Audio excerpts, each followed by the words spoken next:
Le damos la bienvenida a esta travesía por uno de los casos más perturbadores que se han documentado en la historia de Guadalajara. Te invito a que, antes de comenzar, nos indiques en los comentarios la hora precisa en la que escuchas esta narración y desde dónde nos ves. Nos intriga conocer en qué lugares y en qué horas del día o de la noche estos relatos documentados tienen presencia.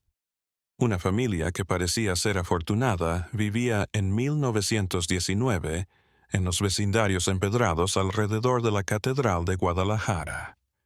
Los Salazar residían en una vivienda hecha de adobe, de 2 niveles en la calle Morelos, con ventanales de hierro forjado que daban al ruidoso mercado de las mañanas. Don Aurelio Salazar, quien se dedicaba al comercio de granos, había creado su empresa desde cero, aprovechando la expansión urbana posterior a los convulsos años de la Revolución. Si te está gustando la historia y tienes el deseo de apoyar al canal con una donación, por favor, haz clic en el botón Gracias para contribuir con lo que desees. Esto permitirá que el canal continúe con la publicación de historias. La familia se encontraba integrada por don Aurelio, de 43 años, su pareja doña Carmen, de 38 años y sus 3 descendientes, Esperanza, que tiene 21 años, Mariana, de 19, y la más pequeña, Remedios, quien tiene 18. Por su belleza y educación, las 3 hermanas eran populares en el vecindario. Habían sido educadas de acuerdo con los rígidos principios católicos que prevalecían en la sociedad tapatía de aquel entonces. Era Mariana Salazar la que se tenía por la más hermosa de las 3. Su cabello negro azabache caía en ondas hasta la altura de la cintura, y sus ojos verdes contrastaban de manera striking con su piel de tono moreno claro. Los domingos, mientras la familia iba a misa en la catedral, los jóvenes del vecindario se paraban para mirarla. No obstante, conforme a los registros parroquiales de San José que se han conservado hasta ahora, no hubo en la vida de Mariana ningún pretendiente que la cortejara de manera formal. La vivienda de los Salazar se encontraba en una esquina con una ubicación privilegiada. La bodega en la que don Aurelio guardaba costales de maíz, frijoles y trigo estaba ubicada en el piso inferior. El olor dulce de los granos se combinaba continuamente con el incienso que doña Carmen encendía frente a un altar pequeño consagrado a la Virgen de Guadalupe. Las escaleras de madera que llevaban al segundo piso hacían ruido cuando alguien las subía, sobre todo en las noches invernales, cuando la humedad del suelo se filtraba en las maderas. El segundo piso tenía 3 habitaciones, la principal, que era ocupada por los padres, y 2 más pequeñas que las hermanas compartían. En la habitación que daba a la calle dormían juntas Esperanza y Remedios, pero el cuarto de atrás era ocupado únicamente por Mariana.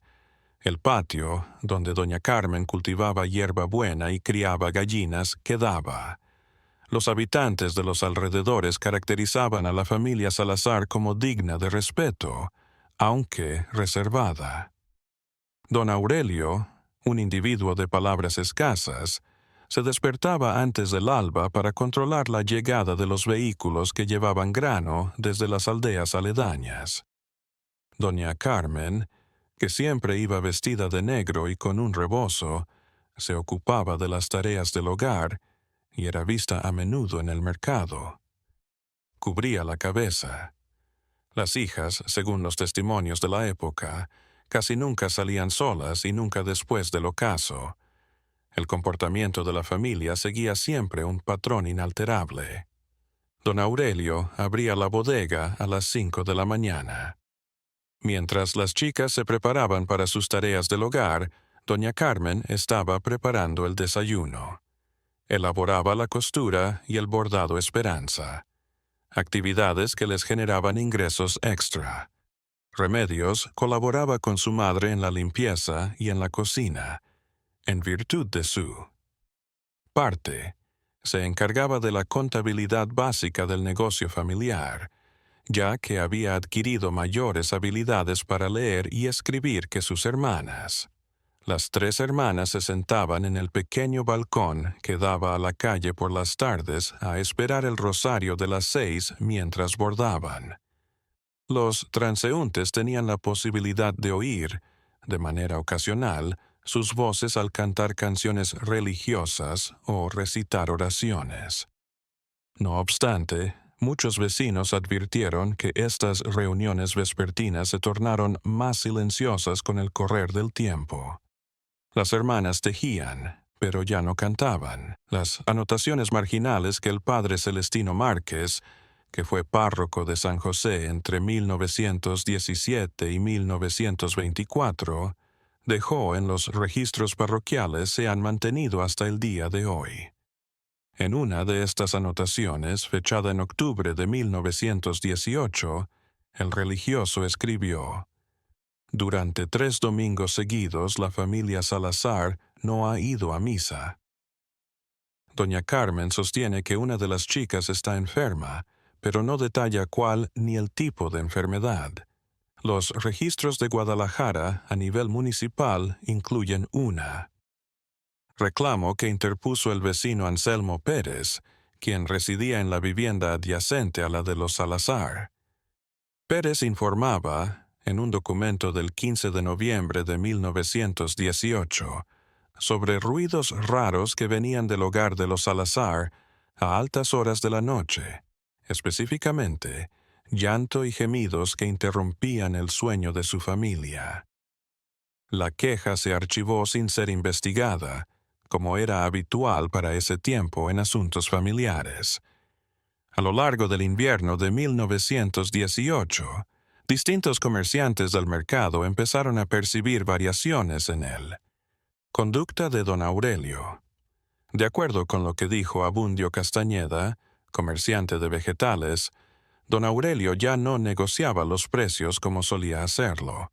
Sin discutir, pagaba lo que le pedían y sus manos temblaban al contar las monedas. Otros comerciantes coincidieron en que el hombre parecía haber envejecido años en solo unos meses.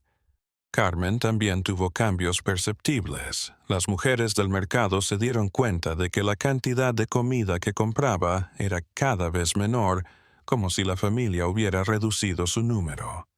Cuando si preguntaban por sus hijas, doña Carmen cambiaba de tema de repente o respondía con evasivas. Su rebozo, que antes estaba cuidadosamente acomodado, ahora le cubría casi por completo la cara. El 2 de febrero de 1919, el día de la Candelaria, la familia Salazar no fue a la catedral para recibir la bendición habitual de las candelas. Esta ausencia fue notable, sobre todo porque los Salazar habían asistido a esta ceremonia con regularidad en años previos. Ella, cuando algunas vecinas le preguntaron a doña Carmen acerca de su ausencia, contestó que las chicas no se encontraban bien. Fue en ese momento cuando empezaron los rumores en el vecindario. Unas mujeres decían que una de las hijas Salazar había tenido una caída en desgracia y que la familia ocultaba el secreto para proteger su honor. Algunos vecinos comentaban que la familia debía aislarse porque estaba enferma de una enfermedad contagiosa. No obstante, la razón más constante era que don Aurelio había experimentado grandes pérdidas en su negocio y la familia enfrentaba problemas financieros. Lo cierto es que, como se descubrió después, era mucho más inquietante que cualquier rumor vecinal. Después de varios meses sin aparecer, Esperanza Salazar se presentó en el mercado el 8 de marzo de 1919. Su apariencia dejó impresionados a quienes la conocían. Había experimentado una pérdida de peso significativa. Sus ojos estaban hundidos y circundados por ojeras oscuras, y andaba con la lentitud de un individuo mucho más viejo. Esperanza contestaba con monosílabos, y no levantaba la vista del suelo cuando la saludaban. La señora Refugio Campos, comerciante de Rebos y amiga de... La familia ha estado en contacto con Esperanza desde hace años para indagar sobre sus hermanas. La respuesta de la joven resultó desconcertante. Gracias a Dios, Remedios se encuentra bien. Mariana ya no vive con nosotros. Esperanza se retiró rápidamente sin ofrecer explicaciones cuando la señora Campos solicitó más información. Ese día, la señora Campos fue a ver a otras vecinas para hablar sobre el insólito encuentro. Así fue como la noticia de que Mariana Salazar había abandonado el hogar familiar se difundió por el vecindario. No obstante, nadie había observado a la joven marcharse de casa, ni durante el día ni por la noche. Tampoco los vecinos que vigilaban de noche sus pequeños negocios recordaban haber visto a Mariana salir con maletas o con compañía. Según la versión oficial que empezó a difundirse, supuestamente generada por los mismos Salazar, Mariana había sido mandada a la Ciudad de México con el propósito de trabajar como institutriz en el hogar de una familia rica. Esta explicación, si bien plausible, desató cuestionamientos entre los residentes.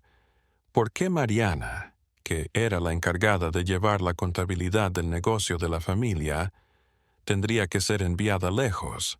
¿Por qué no se había despedido de nadie en el vecindario justo cuando la familia parecía tener problemas económicos? ¿Por qué no llegaban sus cartas? La conducta de la familia Salazar se tornó más errática a medida que transcurrían las semanas siguientes. Don Aurelio cerraba la bodega antes y se quedaba encerrado en casa. Doña Carmen dejó de ir al mercado por completo, mandando a Remedios en su lugar, que solo compraba lo necesario y no hablaba. No se volvió a ver a Esperanza en público. Los ruidos nocturnos que el vecino Anselmo Pérez había denunciado no solo persistieron, sino que además aumentaron. De acuerdo con su declaración posterior, se oían los gemidos con claridad a través de las paredes, sobre todo desde el patio trasero de la vivienda. Era como si alguien estuviera padeciendo en silencio. Pérez añadió que en múltiples ocasiones oyó el ruido de una persona que está excavando tierra en la madrugada. Otros vecinos confirmaron lo que Pérez testificó. La familia Guerrero, que residía al otro lado de la calle, comunicó que en las noches sin luna se observaba luz proveniente de velas en el patio de los Salazar a horas muy avanzadas. De vez en cuando, lograban distinguir la figura de don Aurelio con una pala, manipulando la tierra cerca del gallinero. La joven explicaba que su padre estaba cuando los vecinos le preguntaban a Remedios, de manera discreta, acerca de estas actividades nocturnas, preparando el patio para sembrar hierbas medicinales nuevas. Tenía sentido esta explicación, teniendo en cuenta que numerosas familias de Guadalajara sembraban plantas medicinales en sus patios. No obstante, los vecinos se dieron cuenta de que el patio de los Salazar no mostró nunca nueva vegetación, aunque don Aurelio continuó removiendo tierra a lo largo de semanas. En una oportunidad, doña Carmen le comentó a una vecina que Mariana estaba muy feliz en la capital y que enviaría dinero pronto. No obstante, al día siguiente, cuando otra mujer le cuestionó, contestó que Mariana había tomado la decisión de entrar a un convento y no tendría más contacto con el mundo exterior, por su hija doña Carmen. En ese periodo, no se encontró ninguna solicitud de Mariana Salazar para entrar a la vida religiosa en los conventos de Guadalajara o de la Ciudad de México, según los registros eclesiásticos. Con el tiempo, las incongruencias en las explicaciones familiares se hicieron más patentes. El padre Celestino Márquez redactó en sus notas marginales: «He investigado discretamente acerca de la ubicación de Mariana Salazar. Mis cartas a otros párrocos no han revelado su ubicación. El comercio de granos de don Aurelio empezó a disminuir significativamente. Los vendedores que venían de los pueblos aledaños informaron que don Aurelio parecía sin haber perdido interés en el comercio. Ya no revisaba la calidad del grano. Pagaba precios exorbitantes y guardaba los productos sin cuidado, lo que ocasionaba que se mojaran y perjudicara. Don Aurelio, según recordaba Abundio Castañeda, era un hombre extremadamente cuidadoso con sus granos. Los examinaba grano por grano, sabía de dónde procedía cada costal y llevaba un registro preciso. Después de la desaparición de Mariana, se comportaba como si ya no le interesara el negocio.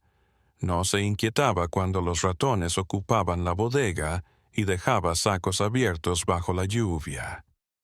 La declinación de la economía familiar se hizo visible cuando don Aurelio empezó a vender bienes del hogar.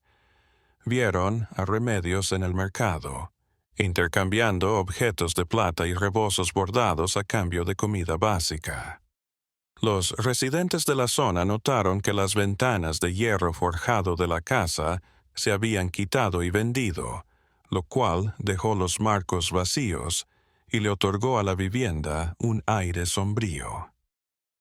En mayo de 1919, el padre Celestino Márquez determinó visitar pastoralmente a la familia Salazar. Conforme a sus registros, la casa tenía un aire de desamparo que contrastaba notablemente con la limpieza que había definido a la familia. Las cortinas se mantenían cerradas, el olor del patio había cambiado drásticamente y solo doña Carmen salió a recibirme, lo que me impidió entrar en la casa. En esta visita, el sacerdote inquirió particularmente sobre Mariana.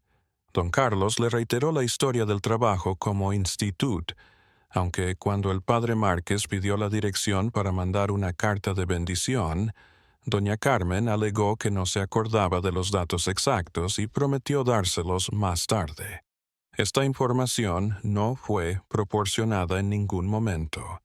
La apariencia de doña Carmen en la visita. El religioso se alarmó con la pastoral. En sus apuntes escribió: «Doña Carmen ha cambiado de forma drástica. Sus ojos rehúyen el contacto directo. Sus manos tiemblan sin parar y su cara refleja una palidez patológica». Al hablar de Mariana noté que se cubría el pecho con las manos compulsivamente, como si intentara protegerse de un dolor físico. También observó un detalle que le pareció importante el padre Márquez. El altar familiar, que siempre había sido consagrado a la Virgen de Guadalupe, ahora albergaba diversas velas oscuras y grabados de almas del purgatorio. Doña Carmen murmuró algo acerca de orar por las almas que no pueden descansar cuando le pregunté sobre este cambio. La familia Salazar se encerró por completo tras la visita del párroco. Don Aurelio cerró la bodega, poniendo fin al negocio que había sido su fuente de sustento por muchos años. La familia, aparentemente, subsistía vendiendo las propiedades más preciadas que les quedaban. Por su parte, Remedios dejó de ir al mercado. Los habitantes de la vecindad notaron que los únicos visitantes de la casa eran compradores esporádicos de los artículos en venta que poseía la familia. Estos visitantes informaron que el interior de la casa emitía un aroma peculiar, una combinación de humedad, algo dulce y incienso, que resultaba poco agradable. Tomás Villarreal, un comerciante de antigüedades que compró en junio de 1919 algunos muebles de la familia, brindó después un testimonio perturbador. Una cómoda de don Aurelio me enseñó, madera que había sido de una de sus hijas. Cuando le pregunté si podía examinarla para comprobar su estado, me respondió que no era necesario porque ya nadie la utilizaría nunca más. Me dejó una muy mala impresión su manera de decirlo. Villarreal, además, rememoró que mientras estuvo allí escuchó voces de mujeres que venían del segundo piso.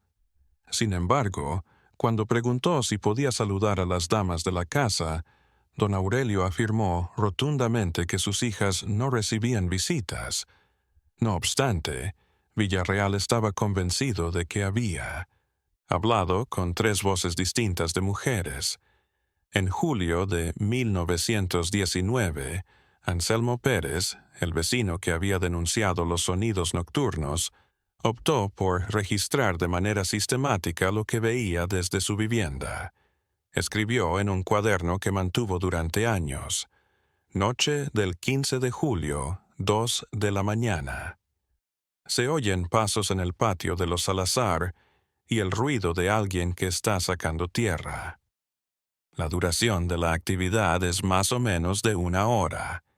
Esta vez no hay luz de velas.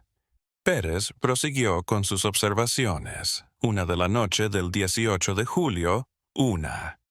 Primeras horas de la mañana. Si bien oigo la voz de don Aurelio hablando en el patio con claridad, no logro distinguir lo que dice. Parece que se dirige a alguien, pero no oigo respuesta. Su tono es de lamento o súplica. Las anotaciones de Pérez registraron una tendencia inquietante.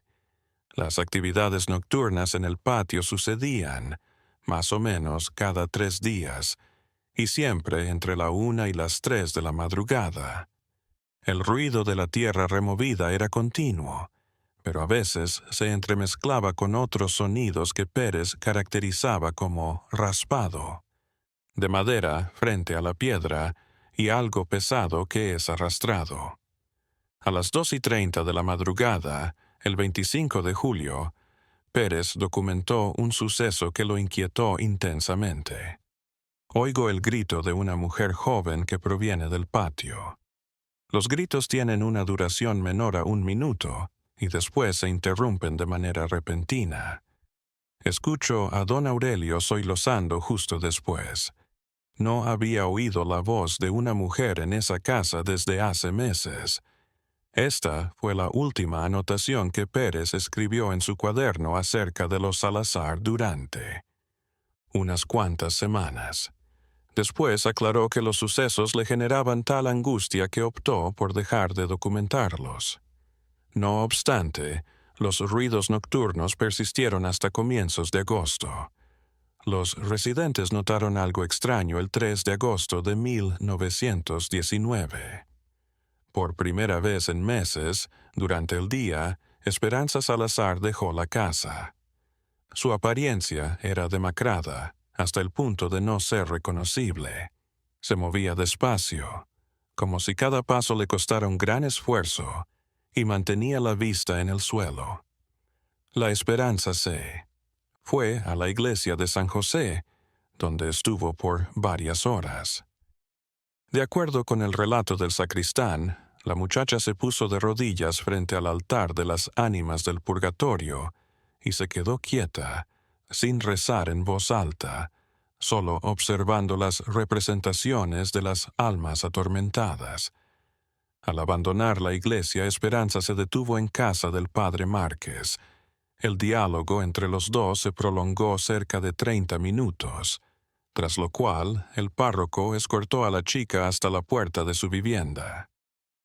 El religioso nunca divulgó el contenido de esta conversación, pero ese mismo día anotó en sus registros: «He recibido información que necesita oración y reflexión antes de decidir qué hacer». El 5 de agosto, 2 días más tarde, el padre Márquez fue a la casa de los Salazar. Lo acompañaba el sacristán y 2 personas destacadas de la comunidad parroquial. En esta ocasión, la familia no pudo negarle el ingreso. Uno de los acompañantes, según lo que declaró después, el olor en el interior de la casa era intolerable, y había muchas moscas, sobre todo cerca de la puerta que conducía al patio trasero. El padre Márquez fue insistente en hablar con todas las hijas de la familia a lo largo de esta visita. Al principio, don Aurelio y doña Carmen se opusieron, pero no lograron sostener su evasión cuando aparecieron testigos dignos de respeto. Se presentaron Remedios y Esperanza, pero cuando el párroco preguntó por Mariana, don Aurelio volvió a contar la historia del trabajo en Ciudad de México. Entonces, el padre Márquez solicitó la posibilidad de ver el cuarto que Mariana había utilizado. La habitación estaba cerrada con una llave, y don Aurelio alegó que había extraviado la llave cuando estaban organizando las cosas de Mariana para su viaje. El sacerdote persistió y, al final, don Aurelio accedió a romper la puerta. El cuarto de Mariana tenía un aspecto raro. La cama estaba impecablemente hecha, como si nunca hubiera sido usada. No obstante, flores secas de cempasúchil, que se asocian tradicionalmente con los muertos, estaban esparcidas sobre el colchón. Había un crucifijo oscuro que no había estado ahí antes, además de velas consumidas hasta el fondo, estaban sobre la cómoda. Lo que resultaba aún más inquietante era que todos los objetos personales de Mariana seguían intactos. En el armario, su ropa estaba colgada de manera ordenada. Sus artículos de tocador estaban en su sitio y sus libros de oraciones encima de la mesa de noche. Si Mariana hubiera viajado a la Ciudad de México para trabajar, habría transportado al menos una parte de sus cosas. En el momento en que... El padre Márquez indicó esta incoherencia. Don Aurelio aclaró que Mariana se había ido tan deprisa que no tuvo tiempo para empacar y que la familia le mandaría sus cosas después. El sacerdote no quedó conforme con esta explicación y optó por realizar una investigación más exhaustiva. Cuando el padre Márquez salió del cuarto de Mariana, se dio cuenta de que el suelo de madera del pasillo presentaba evidencias de haber sido limpiado con lejía hace poco. Las tablas presentaban decoloración en algunas zonas, como si se hubieran esforzado, extremos para limpiar algo. Doña Carmen explicó que habían tenido inconvenientes con ratones y limpiaron para erradicar las plagas cuando preguntó acerca de esto.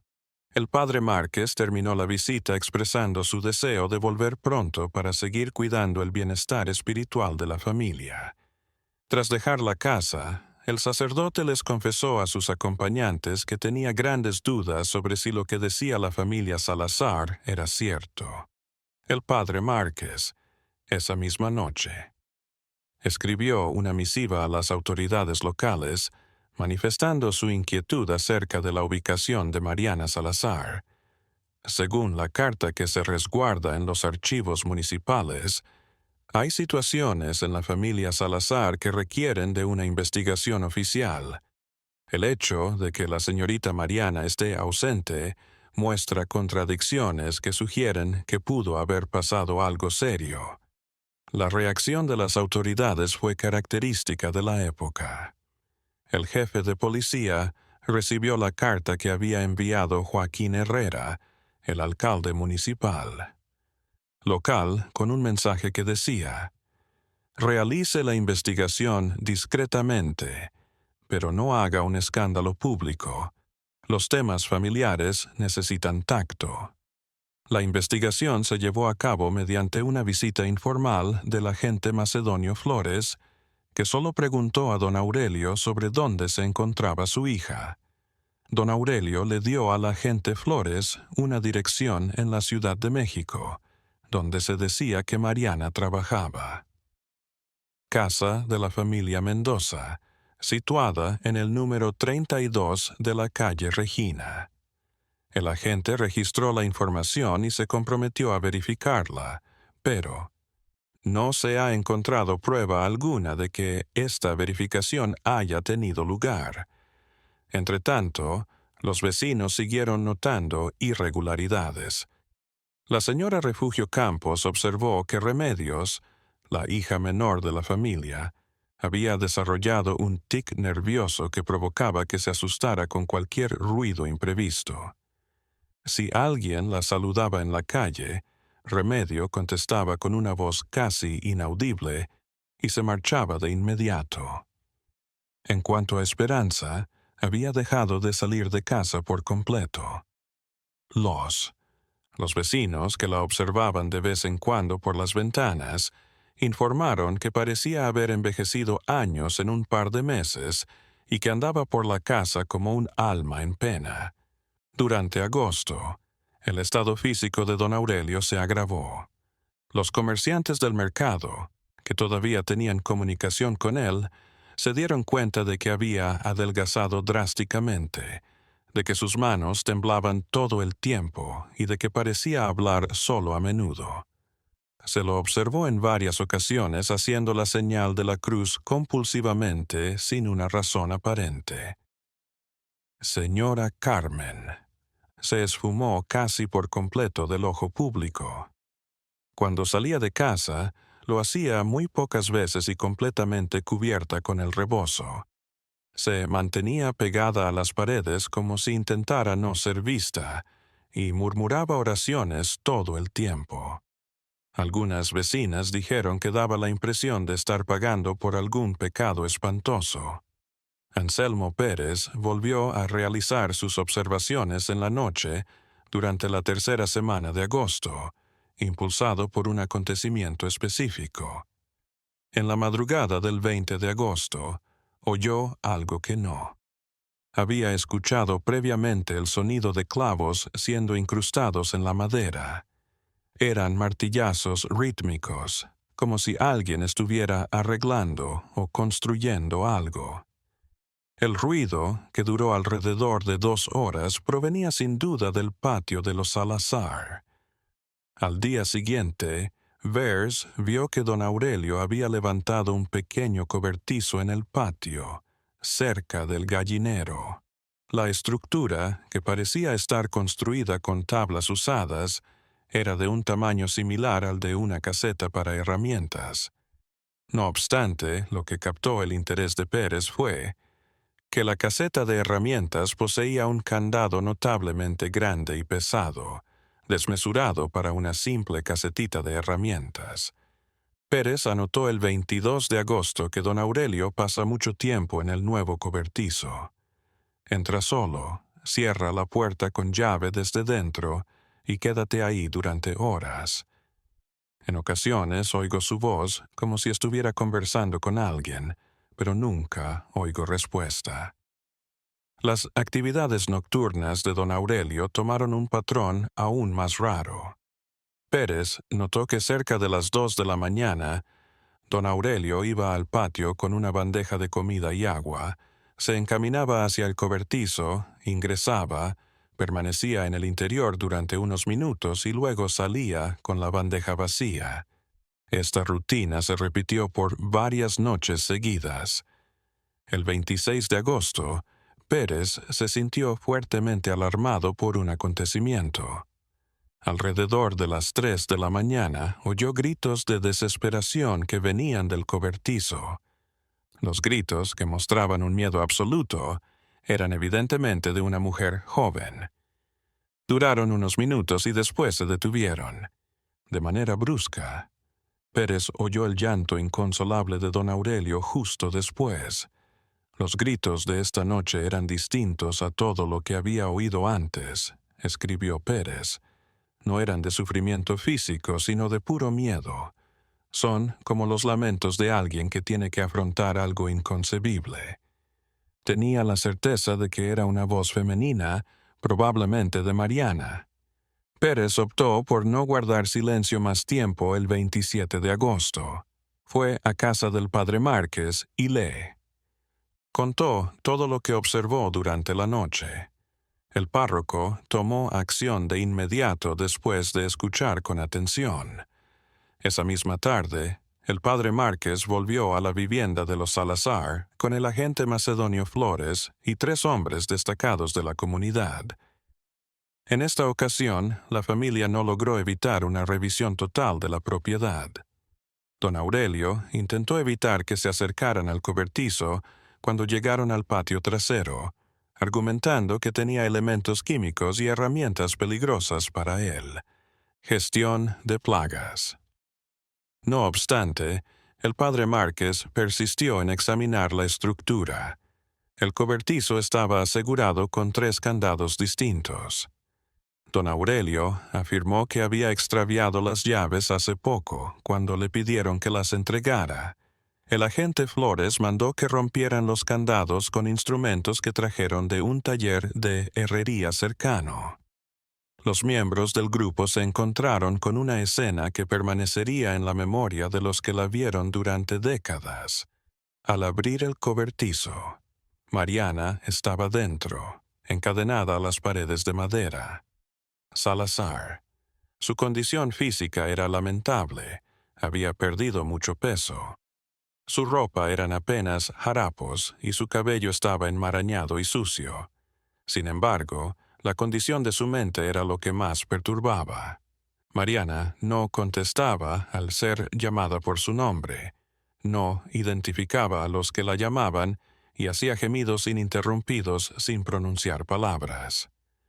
El piso del cobertizo estaba tapizado con paja sucia y sobras de comida. En una esquina había un contenedor que cumplía la función de letrina. El olor era intolerable. Combinación de residuos humanos, alimentos en estado de descomposición y humedad. Las paredes tenían huellas de arañazos, pruebas de los desesperados esfuerzos de Mariana por huir. Mariana tenía grilletes en los tobillos que estaban unidos a una cadena, lo cual restringía su capacidad de movimiento a un radio de cerca de 2 metros. Se podían ver en las muñecas de ella marcas de cadenas o cuerdas que habían sido usadas antes. Su cara, que antes era bella, lucía demacrada y sus ojos mostraban una constante expresión de terror. Cuando intentaron aproximarse a Mariana para liberarla, ella se encogía en posición fetal y producía gritos de miedo. Era evidente que había cultivado un temor extremo a cualquier tipo de contacto humano. Pese a que tenía 19 años, parecía haber vuelto al estado mental de una niña asustada.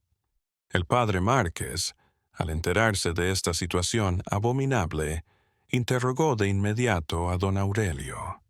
En un principio, don Aurelio intentó sostener que Mariana había vuelto hace poco de la Ciudad de México con demencia y que la había encerrado temporalmente para su propia protección durante la búsqueda de un tratamiento médico adecuado.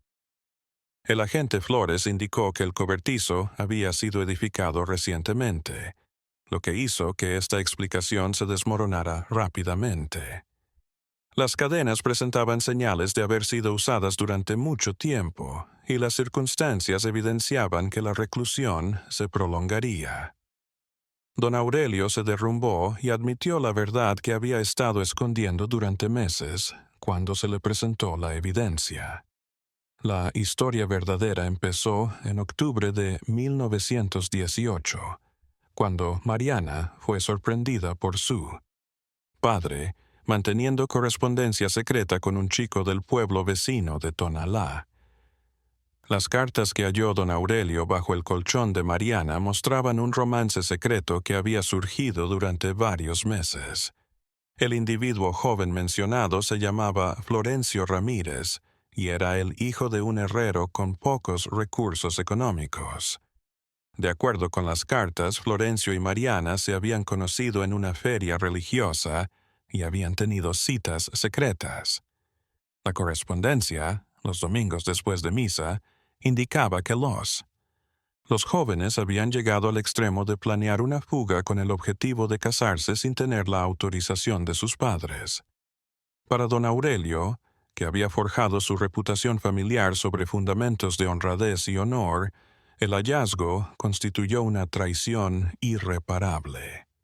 La pureza de las hijas era fundamental para la honra familiar en la sociedad tapatía del año 1918, y cualquier relación romántica no supervisada representaba una mancha irremediable.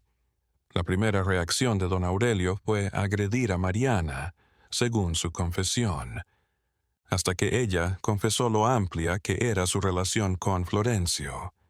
Según lo que ella misma dijo, la joven había perdido su virtud y había ofendido el nombre de su familia. Don Aurelio decidió, en su mente enferma, que Mariana debía ser castigada para purificar su alma antes de comparecer ante Dios. Al principio, don Aurelio había apresado a Mariana en su cuarto, cerrando la puerta con tablas que había clavado desde afuera. La joven fue alimentada por medio de una pequeña abertura, hasta que don Aurelio y doña Carmen determinaran qué hacer con ella. Los sonidos nocturnos que Anselmo Pérez había oído empezaron a ocurrir durante este tiempo. Según la confesión de don Aurelio, doña Carmen había tomado parte activa en el acuerdo de mantener a Mariana encerrada.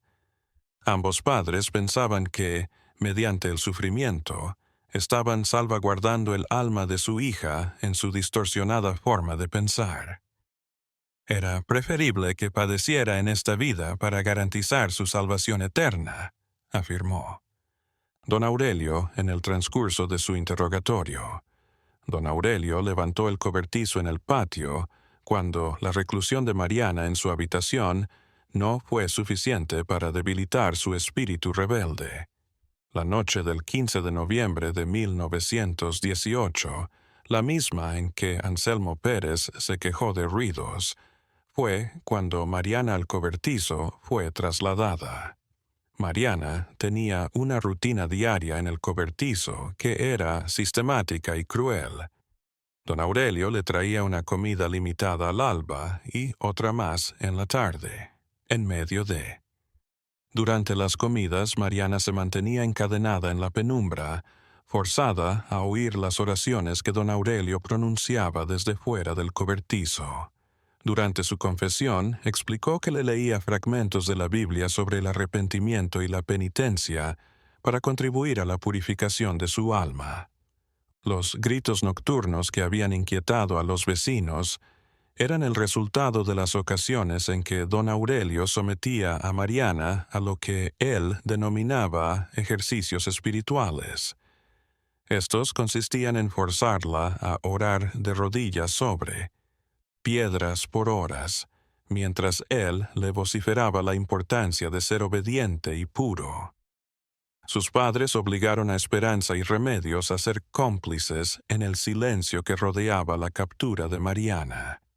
Desde el principio, las dos hermanas estaban al tanto de la situación, pero recibieron amenazas de que les ocurriría lo mismo si contaban la verdad. El trauma psicológico de ser testigos impotentes del tormento de su hermana causó que, durante los meses posteriores, se evidenciara un deterioro físico y emocional en ellos. Para justificar la ausencia de Mariana, la familia había creado un sofisticado sistema de mentiras. La historia laboral en la Ciudad de México se había creado de manera totalmente ficticia, incluida la dirección falsa que las autoridades recibieron. Doña Carmen había llegado al punto de redactar cartas falsas que supuestamente eran enviadas por Mariana, las cuales leía en voz alta para las vecinas intrigadas. La salud mental de Mariana se fue degradando poco a poco durante los meses que estuvo cautiva. De acuerdo con la confesión de don Aurelio, al principio Mariana había persistido en su rebeldía, pidiendo gritos que la liberaran. Con el tiempo, no obstante, los gritos se volvieron súplicas y después llanto, para al final transformarse en el silencio casi absoluto que definió sus últimos meses de reclusión. Don Aurelio explicó con un inquietante nivel de detalle cómo había presenciado el cambio espiritual de su hija. Al principio, se oponía a las oraciones, pero poco a poco empezó a recitarlas. Yo pensaba que finalmente estaba logrando él. Remordimiento sincero. Esta interpretación distorsionada hacía caso omiso al hecho de que Mariana había experimentado una ruptura psicológica total. La degradación de la salud mental de doña Carmen y don Aurelio también se había intensificado durante el tiempo en que Mariana estuvo cautiva. La culpa reprimida por sus actos sumada al peso de mantener el secreto, los había llevado hasta la orilla de la locura. Don Aurelio reconoció que había empezado a oír voces que le decían que siguiera con la purificación, en tanto doña Carmen desarrolló la obsesión por las almas en el purgatorio. Don Aurelio, en su confesión, confesó que había llegado a la conclusión de que su conducta era determinada por un mandato divino. El Señor me había confiado la redención del alma de Mariana por medio del sufrimiento, como Cristo padeció por nosotros.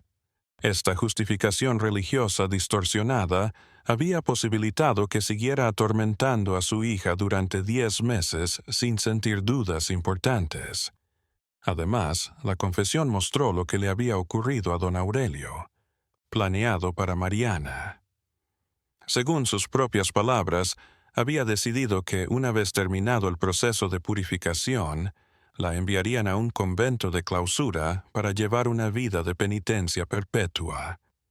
Don Aurelio había contactado previamente a las madres superioras de varios conventos, introduciendo a Mariana como una mujer que había tenido una llamada mística que necesitaba de una vida de reclusión extrema. La condición en la que se encontró a Mariana era el resultado de meses de tortura psicológica sistemática. Los médicos que la atendieron después establecieron que ella había padecido de deshidratación crónica, malnutrición grave y varias infecciones a causa del estado insalubre del refugio. No obstante, el daño más severo era mental. Lo que los médicos de la época describían como melancolía extrema con pérdida de habilidades racionales era lo que Mariana había desarrollado. Mariana no demostró señales de reconocer a sus hermanas o a otros durante las semanas que siguieron al rescate, personas con las que ya había tenido contacto antes. Su habilidad para comunicarse se había limitado a palabras sueltas y gemidos sin aparente coherencia. Como había perdido la habilidad de cuidarse a sí misma, los intentos de alimentarla necesitaban vigilancia continua. El padre Márquez dispuso que Mariana fuera trasladada a un asilo en Guadalajara, dirigido por monjas, donde recibió atención médica y espiritual. De acuerdo con los archivos del hospicio, Mariana no logró recuperar totalmente sus habilidades mentales, pero con el tiempo, se desarrolló la habilidad de llevar a cabo tareas sencillas bajo supervisión directa. Apenas se descubrió el hecho, don Aurelio y doña Carmen fueron detenidos. A pesar de que las autoridades intentaron reducir la divulgación del caso para proteger la moral pública, el proceso judicial que tuvo lugar generó un gran escándalo en Guadalajara. Los periódicos locales difundieron versiones censuradas de los acontecimientos, dejando fuera los detalles más inquietantes. Don Aurelio sostuvo que sus acciones habían motivadas por el amor del padre y la devoción a la religión. El defensor legal de don Aurelio alegó que su cliente había estado bajo un delirio religioso temporal, provocado por el impacto de enterarse de la deshonra de su hija. Esta táctica defensiva era un reflejo de las actitudes sociales del tiempo, que solían tener afinidad con los padres que adoptaban medidas extremas para salvaguardar el honor de la familia. Durante el juicio, doña Carmen, por su parte, argumentó que había actuado bajo coacción de su marido. Su testimonio mostró que ha elaborado sus propias razones religiosas para el cautiverio de Mariana, entre las que se encuentra la idea de que las oraciones de sufrimiento de su hija beneficiarían espiritualmente a toda la familia. Esta mentalidad deformada era un ejemplo de cómo se pueden pervertir las creencias religiosas para justificar acciones de crueldad extrema. En diciembre de 1919 terminó el proceso judicial con la sentencia de 15 años de cárcel para don Aurelio, por maltrato grave y secuestro. Una sentencia de 8 años fue dictada a doña Carmen debido a su complicidad con el secuestro. Se consideró que las sentencias eran indulgentes según los criterios actuales, lo cual muestra el impacto de las actitudes patriarcales predominantes en el sistema judicial de Guadalajara. Durante el juicio, Esperanza y Remedios declararon lo que sabían sobre el cautiverio de Mariana. Su declaración expuso el trauma psicológico que les había causado el tener que permanecer calladas acerca del sufrimiento de su hermana. Las dos manifestaron que habían pensado en revelar la verdad en varias ocasiones, pero lo habían hecho, intimidadas por la advertencia de sus padres de que les ocurriría lo mismo que a Mariana. Tras el juicio, en la Ciudad de México, los parientes maternos se hicieron cargo de Esperanza y Remedios. Conforme a los registros de años posteriores, las dos nunca se casaron y pasaron el resto de sus vidas marcadas por las secuelas traumáticas de lo que sucedió en Guadalajara. A lo largo de décadas, Esperanza mostró una inclinación hacia la melancolía, mientras que Remedios demostró síntomas de ansiedad crónica que impactaron su habilidad para mantener relaciones sociales normales. Las autoridades vendieron la vivienda de los Salazar, ubicada en la calle Morelos, para cubrir los gastos médicos y legales de Mariana. No obstante, la propiedad estuvo vacía por varios años, debido a que los posibles compradores creían que estaba ensuciada por los sucesos que allí sucedieron. Los residentes informaron que, a veces, se oían ruidos provenientes del patio trasero durante las noches sin luna. Sin embargo, la casa se hallara deshabitada. El cobertizo en el que Mariana había estado encarcelada fue derribado justo después del juicio. No obstante, las autoridades de la iglesia mandaron que antes de cualquier uso futuro, el terreno se volviera a consagrar. Durante su tiempo en prisión, el padre Márquez llevó a cabo la ceremonia de purificación él mismo, con oraciones específicas para las víctimas de la violencia familiar.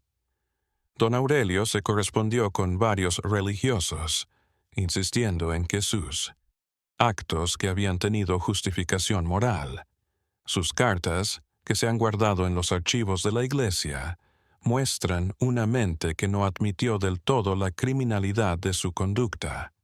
Don Aurelio persistió en su creencia de que había hecho lo correcto para el bienestar espiritual de su hija hasta el final de su encarcelamiento. En contraste, doña Carmen vivió lo que los capellanes de la prisión describían como una auténtica conversión mientras estaba encarcelada. Sus cartas posteriores manifestaban un intenso arrepentimiento por su intervención en el padecimiento de Mariana. No obstante, este arrepentimiento fue acompañado de un deterioro mental que fue empeorando con el tiempo y terminó en episodios de autolisis que necesitaron vigilancia continua. Hasta el año 1932, Mariana se quedó en el hospicio de las monjas. A lo largo de sus 13 años en el hospicio, no volvió a tener la habilidad de comunicarse con coherencia de manera completa. Sin embargo, logró establecer rutinas sencillas que le brindaron una cierta estabilidad emocional. Las monjas que la atendieron informaron que Mariana presentaba indicios de terror extremo al oír voces de hombres y solo podía estar tranquila en presencia de mujeres. Los médicos de la época interpretaron los comportamientos repetitivos que Mariana había desarrollado como signos de su trauma, según consta en los registros médicos del hospicio. Pasaba horas organizando y reorganizando objetos menudos y exhibía una compulsión obsesiva con la limpieza personal que insinuaba su esfuerzo por purificarse del traumatismo padecido. En sus últimos años, Mariana adquirió la habilidad de intervenir en oraciones grupales, aunque parecía que recitaba las palabras de manera mecánica, sin entender a simple vista lo que significaban. Esta conducta fue considerada por las monjas como un tipo de sanación espiritual. Sin embargo, Los médicos contemporáneos la calificarían como síntomas de trastorno de estrés postraumático grave. Durante todos sus años en el hospicio, el padre Márquez se comunicó con Mariana, visitándola cada mes para impartirle los sacramentos.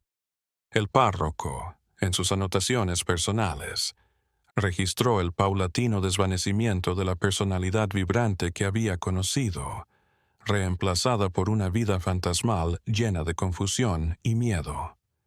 Poco después del juicio, Florencio Ramírez, el chico que comenzó la correspondencia amorosa con Mariana, se fue a vivir a los Estados Unidos.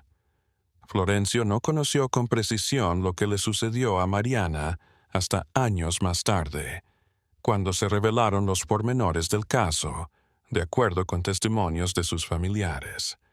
La culpa por ser la causa involuntaria de él. Mariana estuvo acompañada por su sufrimiento el resto de su vida. En Guadalajara, el caso de Mariana Salazar se transformó en un oscuro precedente sobre los riesgos que conlleva el extremado fanatismo religioso sumado a la autoridad patriarcal. No obstante, la enseñanza más importante del caso fue cómo el secreto familiar puede hacer que el abuso persista durante largos periodos sin ser detectado, particularmente en sociedades donde se considera sagrada la privacidad del hogar. Los archivos de la ciudad de Guadalajara mantienen expediente completo acerca del caso, que contiene las evaluaciones médicas de Mariana, los testimonios de los vecinos y las transcripciones judiciales. Este expediente se volvió un recurso de estudio para casos parecidos de violencia familiar en la zona a lo largo de las décadas siguientes. En 1963, un alumno de la carrera de Derecho de la Universidad de Guadalajara elaboró una tesis sobre el caso de Mariana Salazar para mostrar las falencias del sistema judicial en la ciudad en cuanto a la protección de las víctimas de violencia. Doméstico. La tesis, que no se publicó oficialmente por las presiones ejercidas por los parientes lejanos de los Salazar, ofreció un análisis exhaustivo de la manera en que las posturas conservadoras de la sociedad habían favorecido tanto al crimen como a la reacción insuficiente del sistema legal. Durante décadas, Anselmo Pérez, el vecino que había sido clave para hallar el encierro de Mariana con sus observaciones, conservó un cuaderno en el que anotaba sus pensamientos sobre el asunto. Pérez expresaba en estas notas remordimiento por no haber intervenido antes cuando empezaron los ruidos nocturnos. Su testimonio se transformó en un modelo de lo esencial que es la participación ciudadana cuando hay sospechas de violencia doméstica. La calle Morelos, donde se encontraba la vivienda de los Salazar, vivió transformaciones notables en las décadas siguientes al caso. Numerosas familias abandonaron el vecindario y la región adquirió una mala reputación que impactó los precios de las propiedades durante años. No obstante, con el tiempo, las casas fueron ocupadas por nuevas generaciones que no tenían un conocimiento completo de lo que había pasado allí. El hospicio donde Mariana pasó sus años finales dejó de funcionar en 1954, cuando las monjas que lo administraban fueron trasladadas a otras entidades. Los archivos eclesiásticos de Guadalajara son el lugar donde se encuentran los registros del hospicio, que siguen allí como un testimonio en silencio del costo humano del fanatismo y la crueldad justificada por la religión. En el año 1968, durante las reformas de la Catedral de Guadalajara, los empleados encontraron un sobre cerrado en el interior de un libro con registros antiguos. Mariana escribió una carta durante su estancia en el hospicio, supuestamente dictada a una monja en un periodo de lucidez temporal. Esta carta se encontraba dentro del sobre.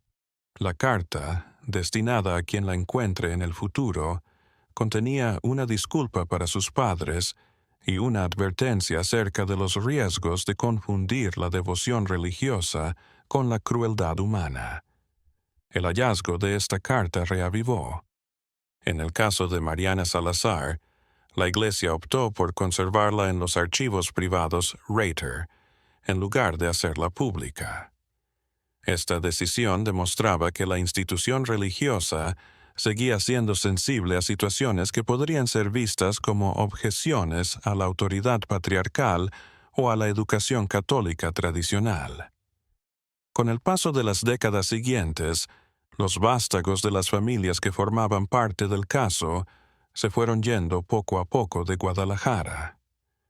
Algunos optaron por modificar sus apellidos para huir de la conexión con los sucesos traumáticos, en tanto que otros simplemente se trasladaron a otras zonas de México donde el caso no era conocido. Esta dispersión ayudó a que la memoria del caso se desvaneciera de manera gradual en el conocimiento público local. No obstante, la situación de Mariana Salazar no se desvaneció del todo en la historia regional. Los documentos que se encuentran en los archivos de la Universidad de Guadalajara indican que el caso tuvo un impacto en la creación de las primeras organizaciones de ayuda social de la zona, a pesar de que estas interacciones no se registraron oficialmente. En la década de los años 60, cuando México atravesaba importantes transformaciones sociales, ciertos académicos encontraron nuevamente el caso de Mariana Salazar como una representación de las facetas más sombrías de la estructura social tradicional. No obstante, estas investigaciones no lograron tener una amplia difusión y se mantuvieron en ámbitos académicos reducidos. El último testigo directo falleció en 1969, por lo que el expediente final del caso de Mariana Salazar se cerró. De los sucesos, Anselmo Pérez, el vecino que había registrado las acciones nocturnas de la familia Salazar. Al morir, el caso dejó de estar en el ámbito de la memoria viva y pasó a ser parte de los registros históricos. Los archivos municipales de Guadalajara conservan hasta la fecha los registros oficiales del caso, a los que tienen acceso los investigadores con autorización especial. No obstante, no muchas personas han pedido acceso a estos documentos, y el caso de Mariana Salazar se ha mantenido como un episodio pasado por alto en la oscura historia de la violencia doméstica en México. En 1972, la vivienda de la calle Morelos, en donde sucedieron los hechos, fue finalmente derribada para dar lugar a un desarrollo comercial moderno. No obstante, los planos de construcción primigenios fueron guardados en la Oficina Municipal de Catastro, garantizando así que la distribución precisa de los espacios donde ocurrió el acontecimiento trágico de Mariana Salazar se conserve para el futuro. En los archivos de fallecimientos en Guadalajara, la muerte de. En 1932, Mariana Salazar fue registrada simplemente como fallecida a causa de una enfermedad prolongada. Esta breve descripción no representa las décadas de sufrimiento que precedieron a su muerte, ni los extraordinarios acontecimientos que acabaron con su salud mental mucho antes de que su cuerpo finalmente cediera. Sí,